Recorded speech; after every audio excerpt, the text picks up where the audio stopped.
But we begin this hour with a split screen. On one side, President Trump's version of reality, and on the other, the American people's. This week, Trump tried to downplay voters' concerns about affordability, a top issue that helped propel Democrats to big election wins on Tuesday. Instead, he's been focused on creating a new Gilded Age by handing out tax breaks to the ultra-wealthy and turning the White House into his own personal palace. And according to the Daily Beast, Friday night, he threw another extravagant party at Mar-a-Lago for his celebrity friends and loyal supporters, featuring opera performances, ice sculptures, and a lavish dinner, all while taking steps to cut benefits for the most vulnerable.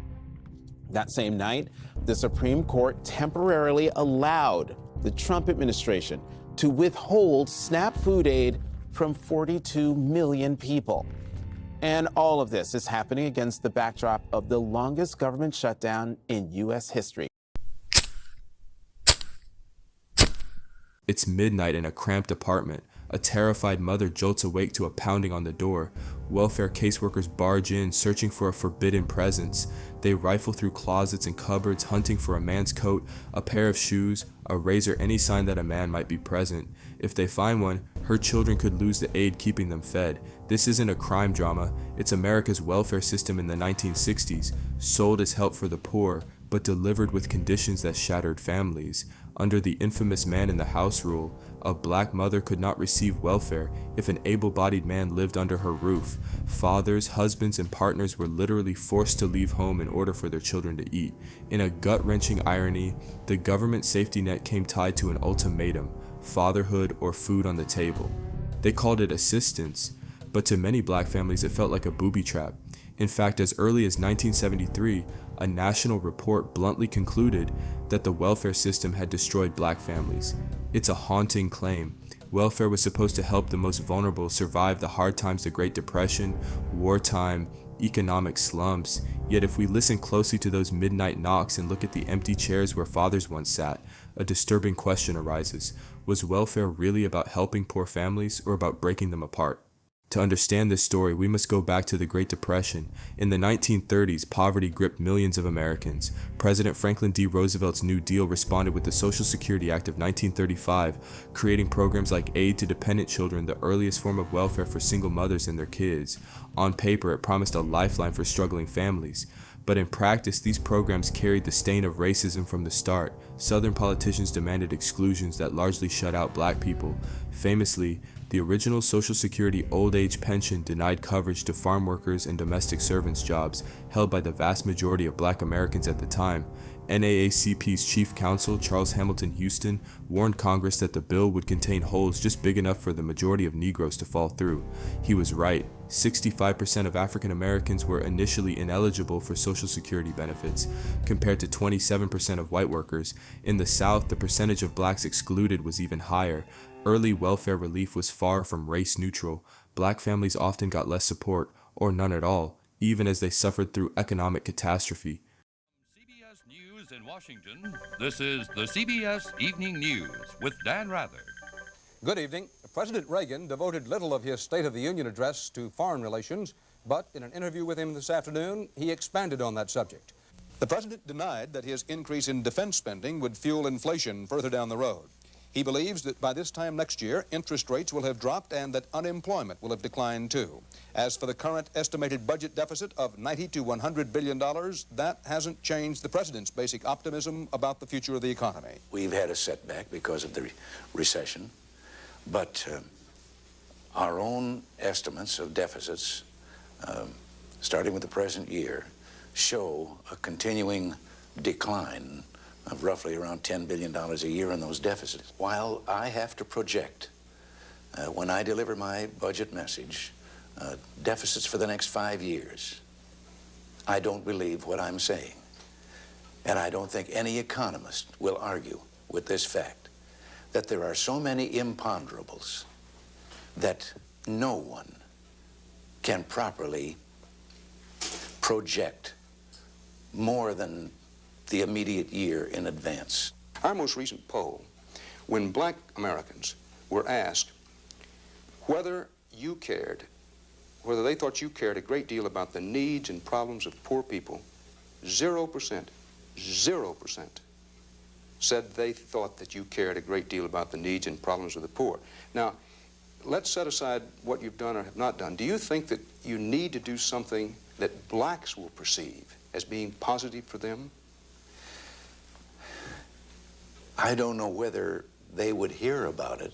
I think there has been a kind of image building about me that I am hard-hearted and also that there's a tinge of racism and so forth.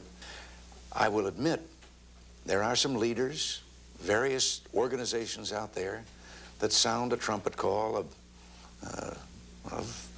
hatred, if you want. During the long shadow of the Great Depression and the thunder of a world at war, black families endured often on the edge of survival, with little help from the nation they called home. They scraped by, threadbare but unbroken, leaning on each other when the state looked the other way. But time moved, and so did the people. With each march, each petition, each quiet act of defiance, black citizens pressed forward, demanding not charity, but inclusion. By the 1960s, amid the swelling tides of the civil rights movement and President Johnson's so-called war on poverty, the doors to public assistance began to crack open. More black women stepped through, seeking relief not for comfort, but for the bare right to feed their children. Still, most of those receiving aid were white. Yet the face of welfare, in the eyes of the public, began to darken.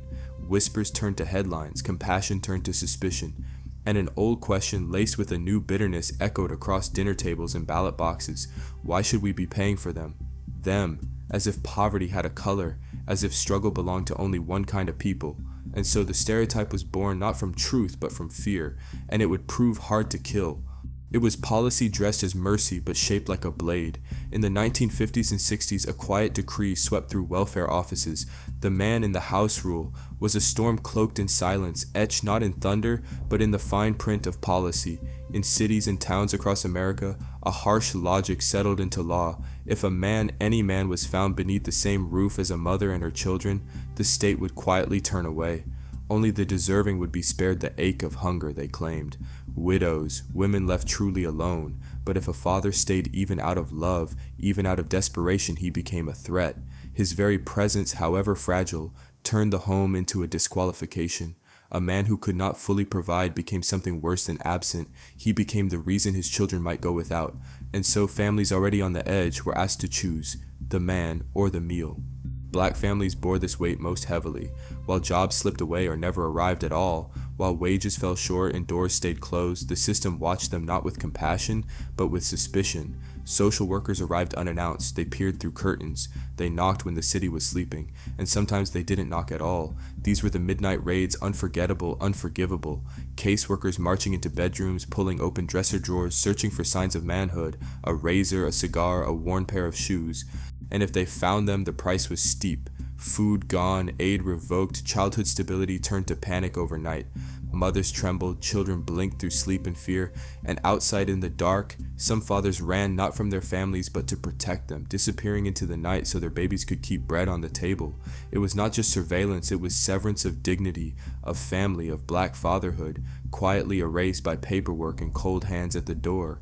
It redrew the shape of the black family not with compassion but with cold precision, a policy etched in ink but felt in flesh. For the black man, stripped of work and worn by the weight of a country that never made room for him, there was no place to stand, not even in his own home. If he stayed, the roof might remain, but the bread could vanish. So he became a ghost by necessity, absent not in spirit but in presence, a whisper, a memory moving quietly through the back door before dawn. And the black woman, left in the silence, was offered help, but only if she bore it with bowed head and quiet shame, labeled not mother or matriarch, but dependent, watched, judged, measured by a system that counted not her love or labor, but the space around her table. It was not aid, it was audition. A single mistake, a man's jacket draped on a chair, a neighbor's whispered suspicion could unravel everything: food, rent, safety, all gone with one knock at the door. Survival became performance, privacy a luxury, and dignity an afterthought. In time, the court stepped in.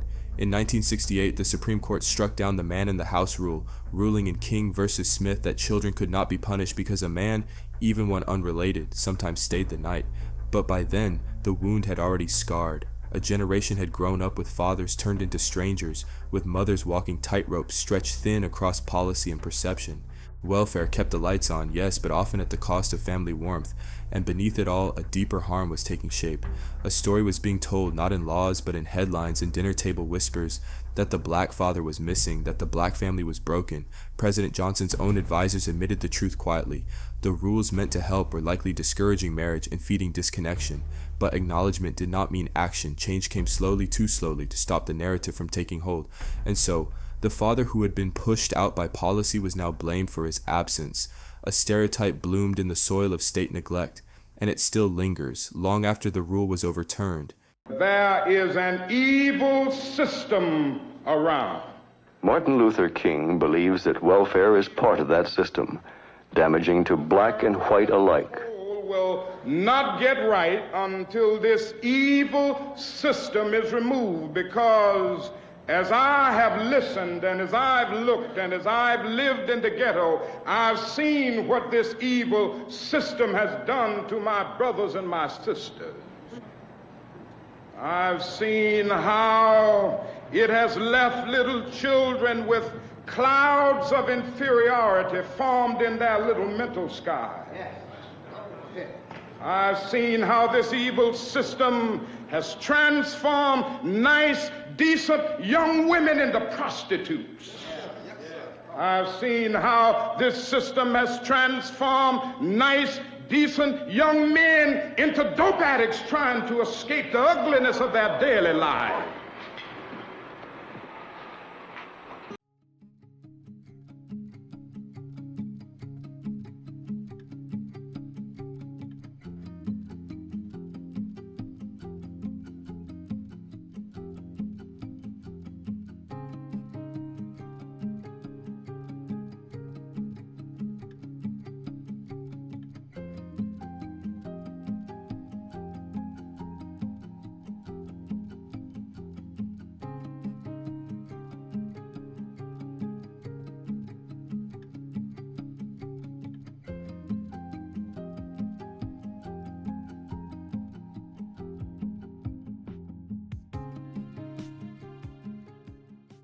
Mrs. Ortiz gets her welfare check under the Aid for Dependent Children program. It comes to about $117 every 2 weeks, about $3,000 a year. Not enough to pay the rent, feed and clothe the kids, and provide the diet that a doctor has told Mrs. Ortiz she needs. Another child is on the way, but the father of her children has deserted her. The fact that governs everything else in Mrs. Ortiz's life is money, or the lack of it. Her inability to give her children the things they need.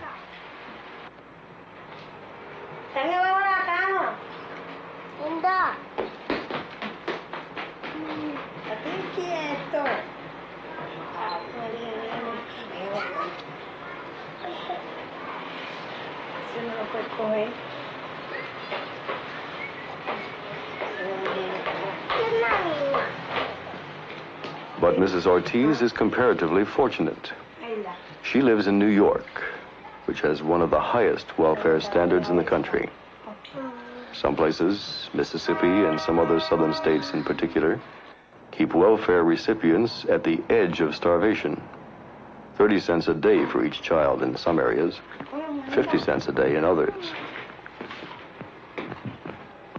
In those last days before the welfare check arrives, the children subsist on what their mother bought 2 weeks previously, mainly cereal, sometimes potatoes.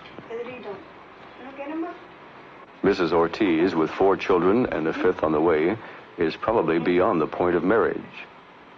The men she meets rarely earn more than $80 a week. If she marries, her welfare check would most likely be cut off. The men cannot support her, and therefore they cannot marry her. At age 20, she may already be permanently consigned to the welfare rolls.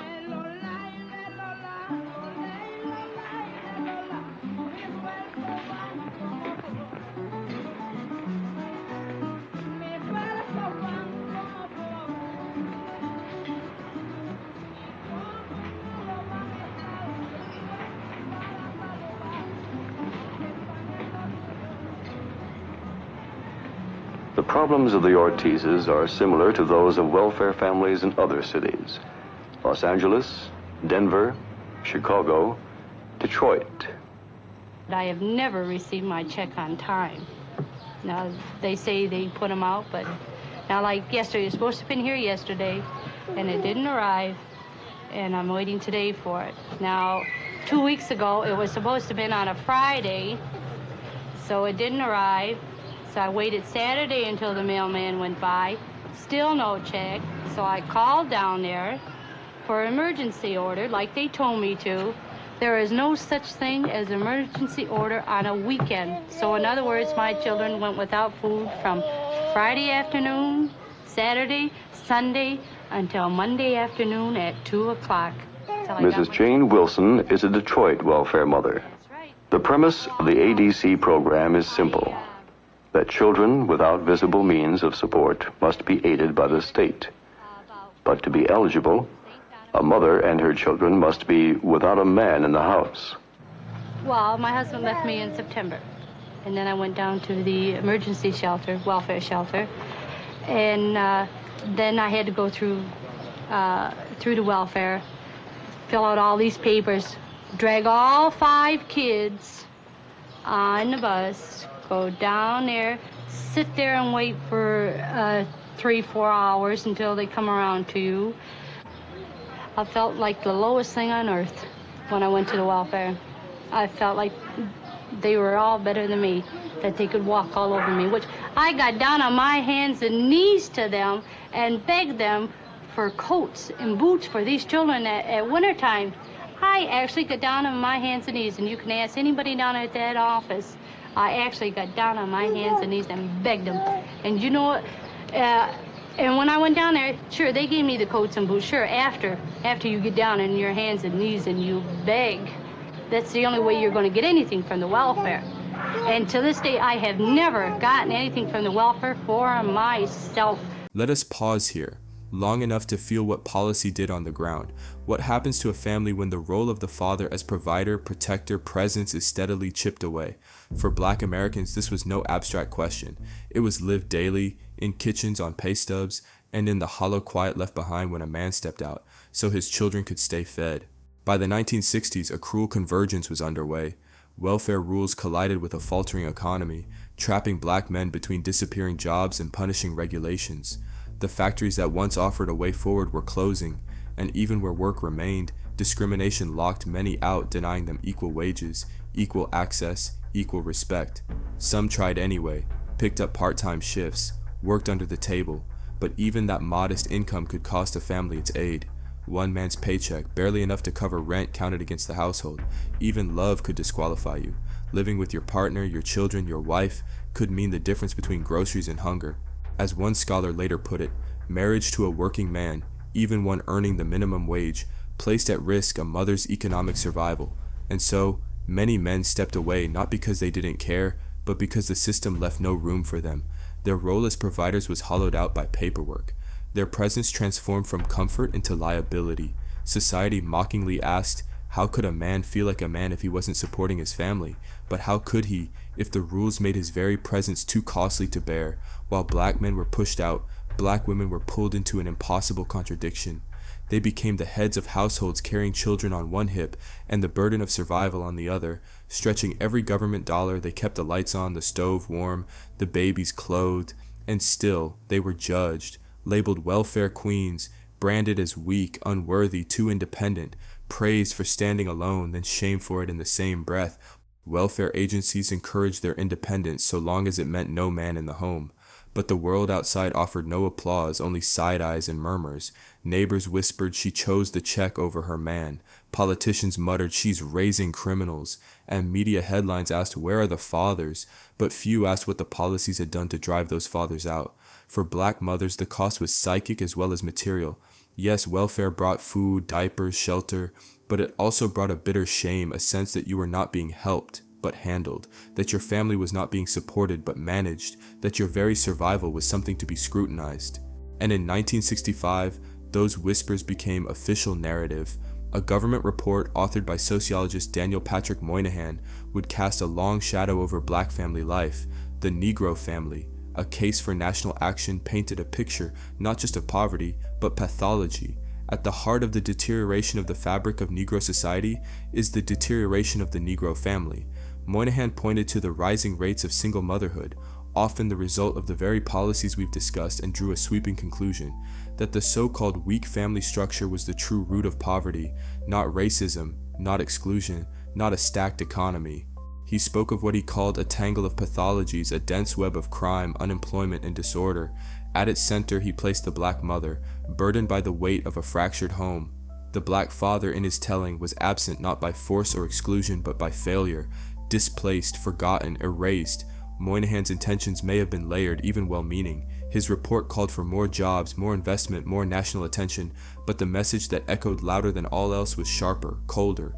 The black family is broken, and the blame lies within. That conclusion hit hard, and many pushed back. Civil rights voices called it what it was, blaming the victim, sidestepping the long, brutal history of American harm. Slavery's chains, Jim Crow's noose, redline neighborhoods, prison bars wrapped around generations. Even Moynihan himself conceded that 3 centuries of oppression had left deep and lasting wounds. But the nuance was lost, drowned out by headlines and sound bites. What remained was the myth not of a wounded people surviving systemic cruelty, but of a community unraveling from within, a convenient story for those who didn't want to look deeper. Politicians seized on the report, so did the media, and soon the myth of the broken black family became gospel in the American imagination. Absent fathers, dependent mothers, generation after generation reduced to caricature, and yet beneath those headlines were real people, fathers who wanted nothing more than to stay, to give, to guide, but were told their love was too expensive, mothers who labored in invisible shifts, raising children, holding down jobs, fighting off shame, and still found themselves accused of doing too little. And the children grew up in a world where their father's presence could mean the fridge stayed empty, where survival meant silence, and wholeness was something you might have to sacrifice. The damage lingered. Emotional, psychological, economic, a bruise beneath the surface of a generation, and the echo of a question that no policy ever dared to answer. What happens to a people when their families are treated as problems to be solved, instead of lives to be supported? I can't give my child everything, and that really hurts. But he knows I love him, and I'm doing everything I can, like making sure he's healthy. I got a booklet at my food stamp office with all kinds of things on what he should eat. That's real important. I wish I could give him more, but we're going to be just fine. For the love of your kids, get your free nutrition booklet at your food stamp office. To truly understand the weight of these policies, we must step back far enough to see the pattern, clear as thread stitched through generations. What happened to black families under welfare wasn't just a policy misstep, it was part of something older, sharper, a quiet machinery of harm that decade after decade remade itself under new names, new rules, always dressed in the language of help or order or reform. Each generation faced its own version of the same trap. First, slavery, the country's original sin. For over 200 years, black family ties were not simply ignored, but deliberately severed. Husbands sold, children torn from mother's arms. Love had no legal standing. Kinship could be priced and traded. The family itself became a threat to be scattered, not strengthened. Then came Jim Crow, cloaked in law and terror. Black men were shut out of stable work. Black women labored in white households, raising other people's children while their own went without. Wealth was withheld, dignity was rationed. Survival required courage, but left little space for stability. As the civil rights winds began to blow, the tools of control evolved. Redlining penned black families into neighborhoods, denied loans, denied services, denied futures. Schools were unequal by design. Jobs vanished before they could be offered. The great post-war prosperity lifted white families into the suburbs, but left black families behind in the dust of exclusion. And into this fragile landscape, welfare made its entrance wrapped in the language of compassion, security, support, a safety net. But for many black families it carried a different weight. What was promised as relief too often arrived as restraint, a policy that offered just enough to survive, yet asked too much in return. Help, yes, but only if you agreed to bend. To qualify, the family had to reshape itself. The father had to leave. The household had to adjust. Love had to retreat into silence. To put food on the table itself had to be emptied of its men. Some scholars call it what it was, a modern form of control over bodies, over choices, over the structure of black life. Under slavery, an enslaved person's right to marry bowed to the master's command. Under welfare, a poor couple's right to live together bowed to the quiet judgment of a caseworker. Today, there's a new epidemic, smokable cocaine, otherwise known as crack. It is an explosively destructive and often lethal substance which is crushing its users. It is an uncontrolled fire. An alarmed President Reagan renewed President Nixon's war on drugs with a vengeance. Congress poured money back into local police forces to try to fight the rising tide of violent crime. And the White House organized an education campaign against drugs, a campaign geared to school children. What will you do when someone offers you drugs? I can't hear you. Louder. That everybody wants a piece of the pie. A whole generation of kids, man, are being lost to this shit. The road figures that they have, you know, guys running around in BMWs and Mercedes with gold chains and, you know, bracelets and things like that. You know, kids want to be like that. They see these guys. They want to be the same way. And the only way to get that way is to sell crack. I'm Michael Jordan. McDonald's restaurants have given me this time to talk to you about something we both really care about, kids. Kids are the reason McDonald's sponsors their Get It Straight program, a national drug awareness effort. Think about this. Many of you using drugs out there now are under 18. Do you realize that at 18, you have lived only 1/4 of your life? When you're using drugs, you're only cheating yourself out of the chance to find out who you really can be. And believe me, if you don't use drugs, you can just about be anything you want to be. Listen, you got at least 3/4 of your life to go. That's 3 more lifetimes to you. So don't blow it. Don't do drugs. If you're doing it, stop it. Get some help. McDonald's wants you to give yourself a chance to find out all the wonderful things you really can be. And so do I. And the echoes didn't end there. By the 1980s, new traps were being laid. The crack epidemic swept through cities fueled by poverty, fueled by despair, and rather than offer healing, the state responded with punishment. The war on drugs brought tanks to doorsteps and handcuffs to teenage wrists. Harsh sentences fell like hammers, often heavier on black men than white. A joint, a corner, a mistake could mean decades behind bars.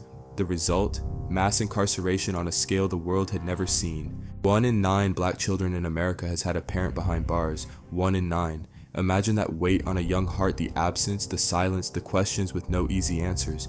By 2000, a black child was 7 times more likely than a white child to have an incarcerated parent.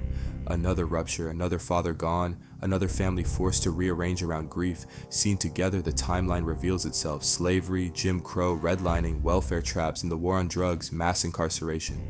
With every new chapter, a different tool was introduced, presented as progress, offered as peace. But beneath the surface, these tools carved deeper wounds. What was meant to steady instead unsettled.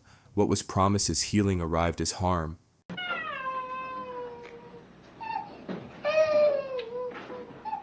Breakfast in the home of Carol King, a Cleveland welfare mother with 9 children. On the days before the welfare check arrives, there is half an orange for each child.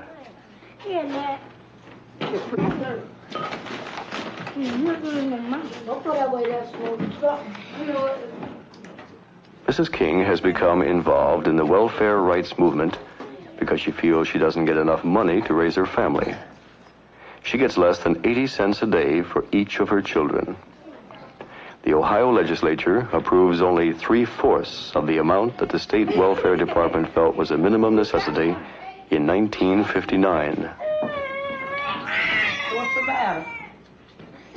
The rise of ADC recipients in the last 6 years has been particularly dramatic among Negro families in the northern ghettos. Giving aid only when the husband is absent pushes the man out of the house. His presence is an economic hardship, and a whole class of women and children are growing up in the northern ghettos knowing neither husband nor father, only dependence on welfare. Life on welfare means waiting in line for food stamps, as for everything else.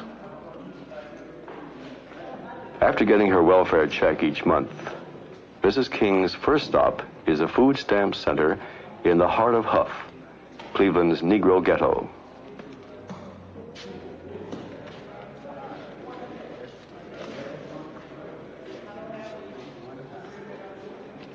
She pays $110 for $158 worth of food stamps, which must be spent only on food. The idea is that the state guides the spending of welfare mothers, and the women resent the implicit moral judgment that they don't have the capacity to care properly for their children. We are bitter because we are faced with trying to raise children without money. People on welfare, if they had money enough to at least exist on, I'm not saying, because I don't have a college diploma, that I should have, $300 a week, but I'm saying that people on welfare have a right to a decent living in a rich country like America. And, like we can always, send charity overseas, and it's, for years, we've been in poverty as a country. And that I'm concerned with, a country that, gets concerned with hunger in India, but it's not concerned with hunger in the United States. They talk about planning for a future. You have to first have something to plan with. You don't plan a meal, unless you got, something to eat. And you don't plan a future unless you have something to plan with. And this is what, society's going to have to face. They're talking about future America. And, our kids are part of that future society. And, and to deprive them from the time that they're, babies, now they say, work with 16-year-olds. That's crazy. A 16-year-old, it's too late. Growing up without enough money is hard enough, but there are other cold realities about growing up on ADC. Welfare kids usually live in neighborhoods like Cleveland's Huff. They can see the results of violence, even murder, around their own homes. And they must learn to live with it.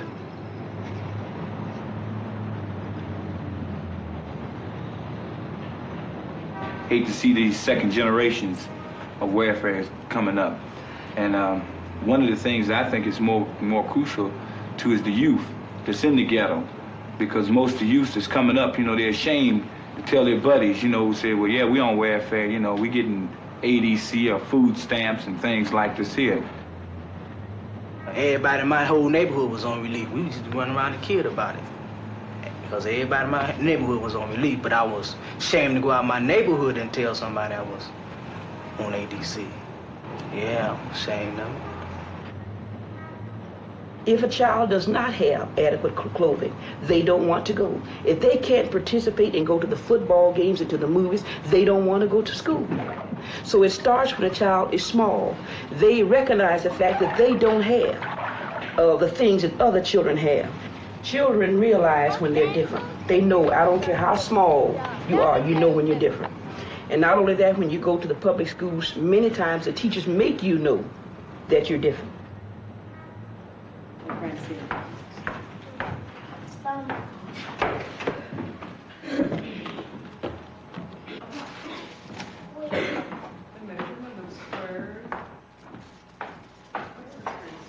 Welfare children don't have, I was not able to buy, white shirts for ties and things. If a mother go out like I do, I buy my child these knit sweaters and bandana sweaters and things like that. And he wear them with his pants. But Friday, he got to wear a shirt and a tie. And I just don't have it. They have sent my child home twice, last year for not being dressed in a tie. And I mean, it made me real mad. And I called the principal and told him, I said, look, my child ain't got no shirt and ties. Now, if you want him to have one, you buy him one.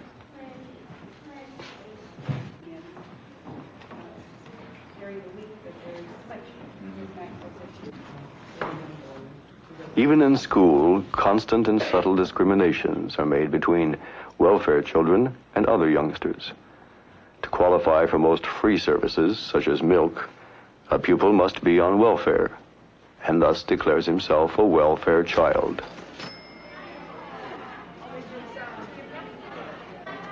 The teacher would tell everybody, the kids, about him being on welfare, and he didn't want them to know he was on welfare.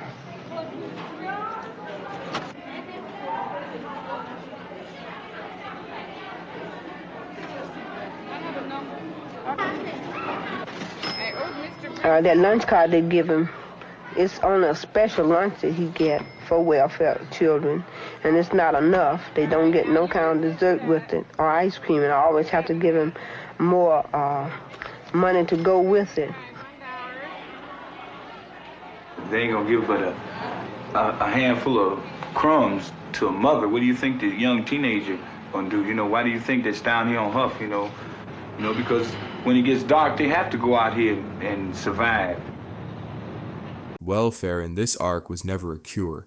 It was a bandage, sometimes helpful, sometimes necessary, but often lined with glass. It kept people alive, yes, but it also kept them contained. A comfortable cage, as one observer put it. You could eat, but you could not grow. And when the cracks appeared, when families buckled under the weight of these intersecting burdens, the system didn't apologize. It pointed fingers. It asked, why are these families failing? Without ever asking, what have we done to them? But to tell this story only in terms of harm would be to miss its other truth, the unimaginable strength and resilience that black families have shown in the face of it all. After emancipation, black families scoured the countryside, searching for children and spouses sold away, rebuilding with nothing but faith and love. During the Great Migration, they packed up dreams and took trains north, hoping for jobs, for dignity, for rest. During welfare's most punishing years, mothers stood up and organized. In 1967, women like Johnny Tillman led the National Welfare Rights Organization, demanding dignity, demanding to be seen not as burdens but as builders of futures. They marched not just for money but for respect, for the right to raise their children without shame or surveillance. So yes, the pattern of state harm is real, but so too is the pattern of resistance, the pattern of love, of choosing family even when that family had to fight for its very shape. And so we must ask, why did every step forward come with a hidden clause for black families? Why time and again has public policy offered help with one hand and taken something with the other? This is not just a story about welfare, it is a story about a playbook, one that breeds chaos, then turns and blames the people caught in it. It happened under slavery, under Jim Crow, in housing, in schools, and courtrooms. It happened with welfare. And as we'll see, it continues reshaped, renamed, but not yet undone. As we move forward, hold that truth close. The story of the black family in America is not just one of hardship, it is one of survival. And survival in the face of policy meant to contain you is its own quiet form of revolution. Welcome, everybody. Up front today, a food stamp scam that may make you lose your appetite. Check out how the crooks are getting richer as the poor go hungry. I'll open it, you drop it in. The man in the middle is a supermarket owner in New York. He thinks he's buying $25,000 in food stamps from the man on the right in exchange for $15,000 in cash, a transaction that would normally net him a clean 10 grand profit. This is what you call teamwork, okay? In fact, what he's buying is a felony conviction for food stamp fraud. You see, the man on the right works undercover for the government. Take care, my friend. Food stamps. It is a compassionate idea intended to feed the growing number of poor people in our country. But sadly, the stamps are often used for illegal purposes. Everything from street-level drug dealing to the kind of high-cost fraud we just saw. This illicit trafficking in food stamps has been going on for years. Back in 1981, I did a major expose for 2020 on the extent of the fraud. But you've done this before. You've gotten stolen food stamps. And how many times? Many times. Many times. Many times. Alexander Johnson tells us more about what's going on right now. Geraldo, we're on the streets of New York City, but when it comes to trading food stamps for non-food items, we could as easily be in any city in the United States. They're that simple to trade. These government agents are the foot soldiers of the war against illegal trafficking in food stamps. The enemy can be found all across America. There are people like this, videotaped from inside a van in Ohio, as they exchanged money for food stamps. And like this. Check them out. You sure you guaranteed? Okay, okay. You go to the store and buy groceries now if you want. Caught in the act of food stamp trafficking in a diner parking lot. In some areas of the country, the food stamps are so easily traded for non-food items that they are just as good as U.S. dollars. They can purchase basically anything besides food. You can purchase anything. Drugs. You could purchase drugs. You could purchase televisions. You could purchase VCR. You could purchase prostitution services, guns. You could purchase anything with food stamps. In the inner city, they are indeed a second currency. guns, drugs, prostitutes for food stamps, and that's just the beginning. In New Mexico, undercover agents were offered Stinger anti-aircraft missiles in exchange for them. And this New Jersey house was purchased for $30,000, every single dollar of it in food stamps. The $15 billion food stamp program was begun in the early 60s to provide needed nutrition for impoverished families. And even critics admit that it has been largely successful in doing that. The problem is that the food stamps are virtually untraceable. All you need is an unscrupulous food retailer, and the stamps can be redeemed with the government whether they bought food or not. There is just no way of knowing. A standard scam works like this. A drug dealer buys food stamps from an addicted recipient for 50 cents on the dollar and sells them for 75 cents on the dollar to a supermarket owner, who then redeems them with the government for their full face value. The recipient gets drugs, the dealer and the supermarket owner money, and no food ever changes hands. Investigators estimate that this kind of fraud costs the system hundreds of millions of dollars a year. The losers are the government, the taxpayers, and especially the families who really need the benefits. We met Jose Hernandez as he was going through the lengthy application for food stamps for a second time. The father of 3 children, he unexpectedly lost his job 3 months ago. He says that getting food stamps is hard, but that not getting them is harder. And he resents those that keep the aid from deserving recipients. I mean, like, people take their coupons and they sell them, you know, for drugs or for whatever reason, you know, they change them for cash. And it's a shame because the people that do need them don't get them because of those people. Government penalties for trafficking in food stamps have recently been stiffened. And in Maryland, a system is being tested that may get rid of the paper food stamp forever. Called Electronic Benefits Transfer, or EBT. The system deposits benefits into each recipient's individual account. The account can only be accessed at authorized food retailers with an electronic card that works just like a regular ATM card, right down to the personal identification number. In Chicago, they found a woman who holds the record. She used 80 names, 30 addresses, 15 telephone numbers to collect food stamps, Social Security, veterans benefits for 4 non-existent deceased veterans' husbands, as well as welfare. Her tax-free cash income alone has been running $150,000 a year. The stereotype of the so-called welfare queen has been used to demonize those on public assistance for decades. It's a politically potent image depicting an undeserving aid recipient getting rich on the backs of taxpayers. Politicians, including former President Ronald Reagan, have been accused of exploiting this image as a kind of racist dog whistle. Meanwhile, the original welfare queen that Reagan used as a basis for his caricature was based on a real person. The new book, The Queen, tells the story of a woman who went by many names, was accused of many crimes, and whose image as a Cadillac-driving welfare recipient has lived on. Hari Srinivasan recently spoke with the book's author, Josh Levine, about the real-life woman behind the moniker. Her name was Linda Taylor, and she was identified by the Chicago Tribune in 1974 as a person who had committed welfare fraud while driving fancy cars, including a Cadillac, and very quickly after that she was given the nickname the Welfare Queen. And it was a nickname and a stereotype that really very quickly blew up. You know, it was a Chicago paper that gave her that nickname, but it's really Ronald Reagan on the campaign trail that makes that phrase such a household idea. How did it get from the Chicago paper into his speeches? Reagan was looking for kind of outrageous stories about welfare, and this idea that there were welfare cheats out there was something that created outrage. In Chicago, they found a woman who holds the record. She used 80 names, 30 addresses, 15 telephone numbers to collect food stamps, Social Security, veterans benefits for 4 non-existent deceased veterans' husbands, as well as welfare. Her tax-free cash income alone has been running $150,000 a year.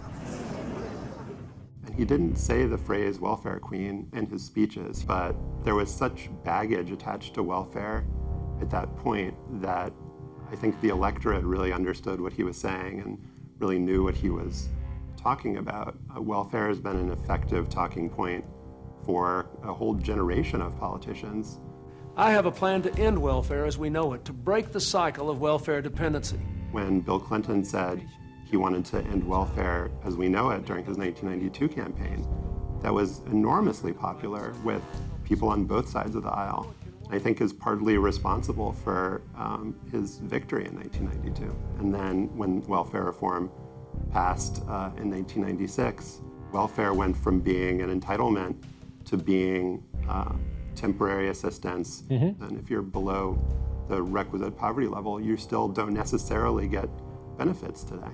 Tell us a little bit more about her. I mean, she was kind of a racial chameleon almost. In the 70s, she was coded as being black. People perceived welfare recipients at that point as being black, but some of the first stories about her noted that she could change her identity by changing a wig, that she could be black or white or Latina or Filipina. And this was seen as just another example of her deviousness. But as I found in my research, her history with race is far more complicated and in many ways sad. She was born in the Deep South and was rejected by her white relatives due to her, mixed race identity. She was somebody who was forced to pass because of the way growing up as a black person in a white family. In the South, it was illegal for her to be black in certain circumstances. It's just a very complicated and fraught history for her. Do you think that this welfare queen idea would have stuck nearly as much if she had presented as a white woman or was just a white woman? I think that she was the right person at the right place at the right time, or depending on your vantage, the wrong person in the wrong place at the wrong time. I think this idea of the welfare queen was something that was so powerful and such a strong message politically. And you can see that in how this, she was arrested for kidnapping in Chicago. She was accused of murder, but all of that information got left out and sanded away. That's not something that Reagan ever mentioned, certainly. Yeah. I mean, that's some of the fascinating stuff around your reporting is that while she's officially arrested for welfare fraud, kidnapping and potential murder charges in her life are some things that we don't hear about. One of the more remarkable things that I found in my research was that she was arrested and indicted for welfare fraud in 1974. When she's out on bail, she is suspected of homicide. A woman that she was living with died of a drug overdose, and there was very strong reason to believe that Taylor had been responsible for it. And yet, she isn't ultimately charged. When the story of her life is told contemporaneously in the news, on television, in speeches by Ronald Reagan and others, that just doesn't get mentioned at all. It's like it never even happened. So what do we know about her today? Does she exist anywhere? Did she die? Does she have family? What I've learned is that she went to prison for welfare fraud in the late 1970s. When she got out, she eventually moved to Florida, and in the 90s, she was hit with federal charges there, ended up incarcerated. She was eventually released, and her family took her back to Illinois, where she died in 2002 in total obscurity and under a different name. Josh, why do this story? Why spend years researching this? What drew you to it? I wasn't aware that there had been a real-life model for the welfare queen myth and stereotype. When I learned about it back in 2012, that Linda Taylor had been really the first person to be given this nickname, and that the image of the fur coats and the Cadillac came from her. I was fascinated both by that fact and the idea that a myth and a stereotype could endure in a person's image, but that person herself could be forgotten and erased, was just so kind of transfixing to me, and I became obsessed. While laws were busy breaking families apart on paper, another force worked just as fiercely through airwaves and headlines. The media. Beginning in the late 1960s and gaining momentum through the 70s and 80s, a powerful narrative took hold in campaign speeches, talk shows, and magazine spreads. It told a story about welfare, about dependency, about fraud, but more than that, it gave that story a face, and that face was almost always black, female, and undeserving, and the most enduring symbol was the welfare queen. Picture it, 1976, a campaign rally hums with anticipation. Governor Ronald Reagan, a rising star in Republican politics, steps to the microphone. He spins a tale of a woman in Chicago, he says, who used 80 names, 30 addresses, and 15 phone numbers to collect $150,000 a year, tax-free in welfare checks. Gasps ripple through the crowd. Reagan never says her name. He doesn't have to. The press fills in the blank. And so a new villain is born, the welfare queen. Not a real person, but an enduring symbol, crafted from myth, etched with race, and destined to live on in the American imagination. And the media ran with it. News broadcasts showed long lines at welfare offices, often focusing their lens on black mothers with children. Headlines invoked cycles of poverty. Magazine covers suggested crisis. The language evolved, welfare mother and welfare queen, terms that sounded factual but dripped with judgment. Rarely did these stories mention structural barriers, the housing discrimination, the job losses, the contradictory welfare rules that forced families to make impossible choices. Instead, they pointed to character, to culture, to blame. A new narrative began to take hold in the American mind. The real problem wasn't the system, it was the people trapped inside it. By the 1990s, that message had hardened into policy. Welfare was no longer viewed as a flawed but vital safety net. It became the scapegoat, the very thing blamed for poverty, not poverty's response. Politicians on both sides of the aisle repeated the mantra, welfare breeds laziness, dependence, and the decay of the family. Never mind that the majority of recipients were white.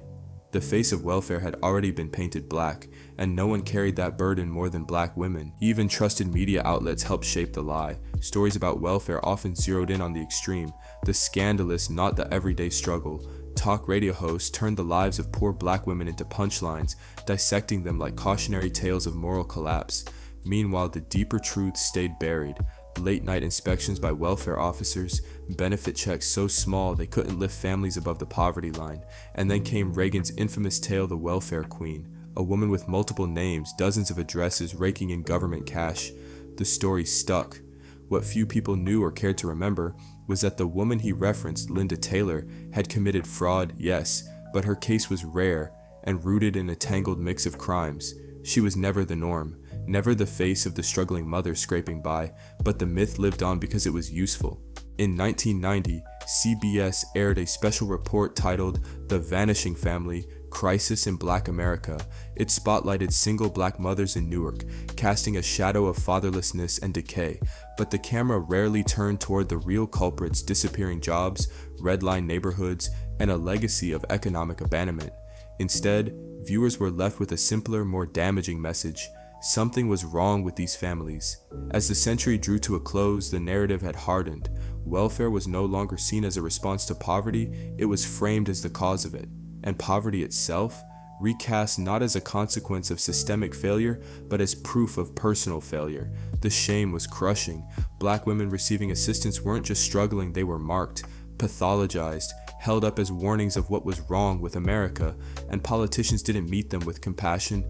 They met them with crackdowns, harsher rules, invasive oversight, dwindling aid. The war on poverty had become a war on the poor. Fast forward to the late 2010s, a new president, Donald Trump, comes to power, riding a wave of populist anger and pledging to put America first.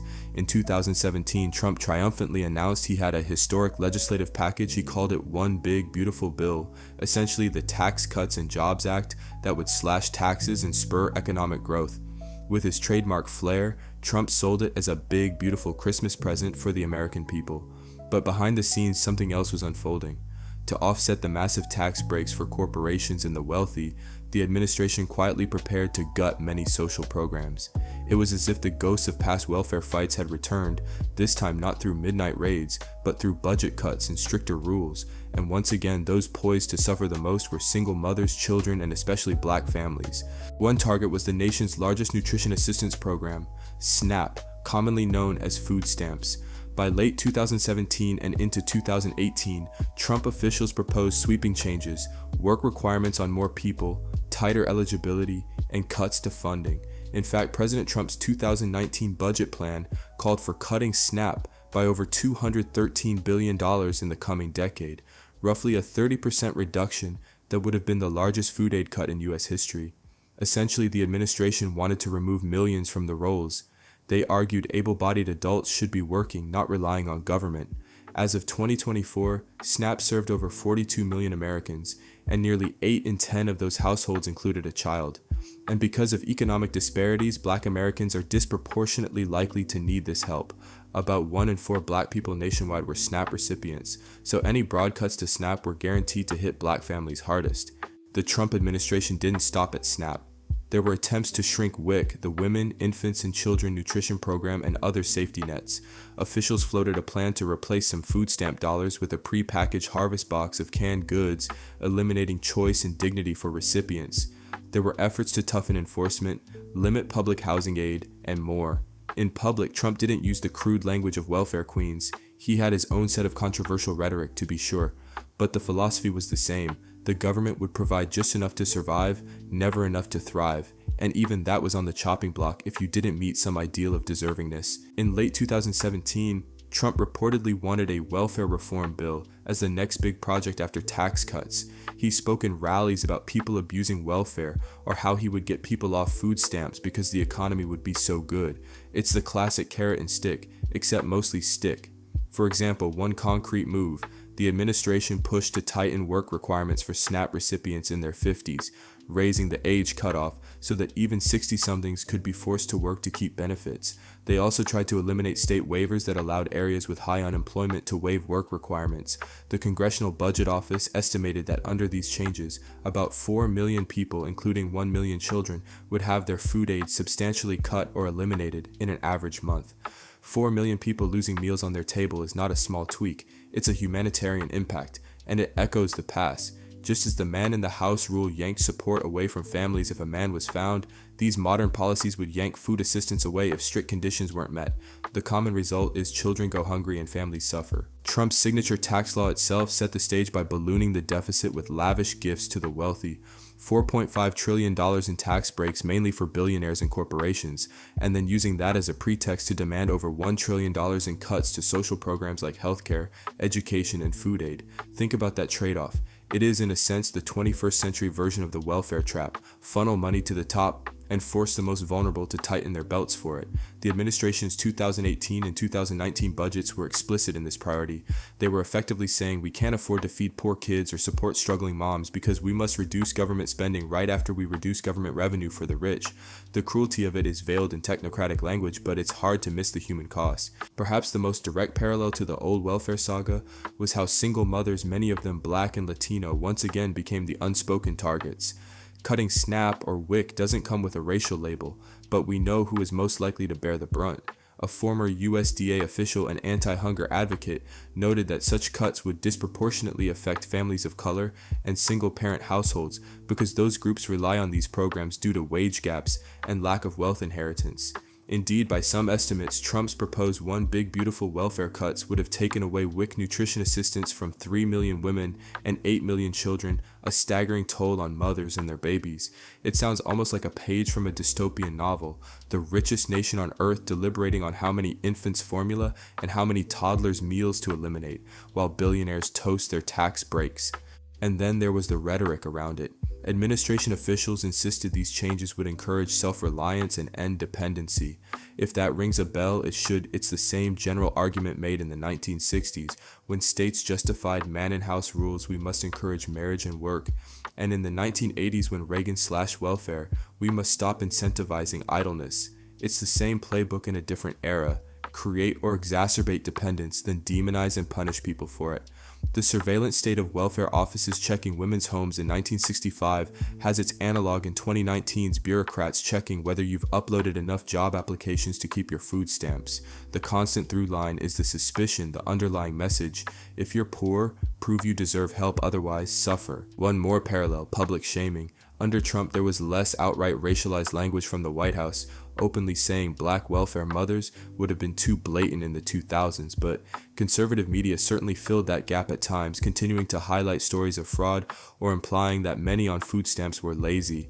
And in policy wonk circles, there was a push to require drug testing for recipients, or to restrict what food stamp users can buy, ideas that carry an implicit moral judgment about poor people's character. The notion of the undeserving poor, largely coded as black in the public imagination, was alive and well. As Sir David Attenborough might conclude if he narrated this human saga, there is a resilient beauty in the black family, a will to survive that has outlasted centuries of storms. Time and again, when formal systems failed, it was the informal, the community, the family itself that saved the day.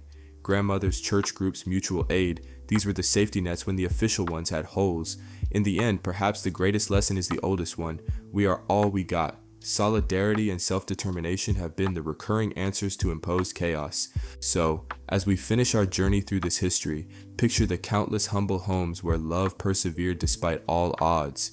Picture the young black father, denied a job, who still finds a way to slip groceries to his kids. Picture the mother, ashamed of standing in the welfare line, who yet holds her head high to inspire her children. Picture the children themselves, growing up keenly aware of the world's unfairness, yet daring to dream and do better. They are why we tell these truths, so the next trap might be spotted in time, or never said at all.